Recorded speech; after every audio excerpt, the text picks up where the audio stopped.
O'tgan oyda G'o'ljida kon ostida qolganlarning kimligini aniqlash jarayonida mazkur yezdagi ko'mir konda ishlamchilik qilayotgan Xolida ismli bir ayolning yaqinda turmada o'lganligi oshkorlandi.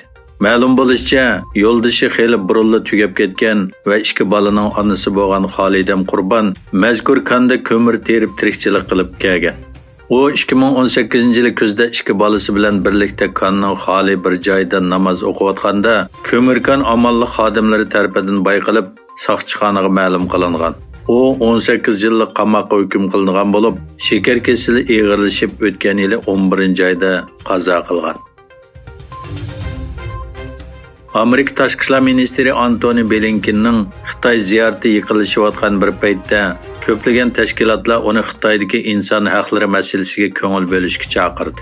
Amerika Tashqi ishlar ministri Antony Blinken kelar oyning 5-ida Beijingga ziyoratga boradigan bo'lib, Tashqi ishlar ministrligi bayonotchisi Ned Price 24-yanvar Twitter hisobida Blinkenning chet eldagi ko'plagan tashkilotlar bilan ko'rishib, Sharq Turkiston, Tibet, Hong Kong va Xitoyning boshqa joylaridagi inson haqlari dafsandichiliklari haqida fikr almashtirganligini bildirgan. Angliyada Xitoyning oila elektr saymanlariga o'rnashtirilgan mikro o'zaklar orqali sonliq ma'lumotlarni to'plaganligi o'tirg'a qo'yildi. Angliyada yangidan e'lon qilingan dokladda Xitoyning oila elektr saymanlariga qo'yilgan mikro o'zaklar orqali sonliq ma'lumotlarni to'play oladiganligi to'g'risida uchurlar o'tirg'a chiqqan bo'lib, buningga asosan Xitoy to'nglatqu yoki boshqa aqliy iqtidorli oila elektr saymanlari orqali Angliyaga josuslik qilishi mumkin ekan.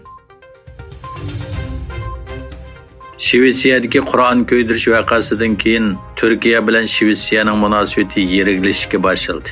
NATOga a'zo bo'lish yo'lida Turkiya bilan muzokaralar davomlashayotgan Finlandiya bo'lsa, Turkiya qo'ygan qurol embargosini bekor qildi. Ma'lum bo'lishicha, Finlandiya 2019-yildan boshlab Turkiyaga qurol yaraq embargosi qo'ygan. Finlandiya Davlat mudofaa ministrligi tunugun Turkiyaga harbiy ashyo eksportini cheklaydigan qarorni amaldan qoldirdi.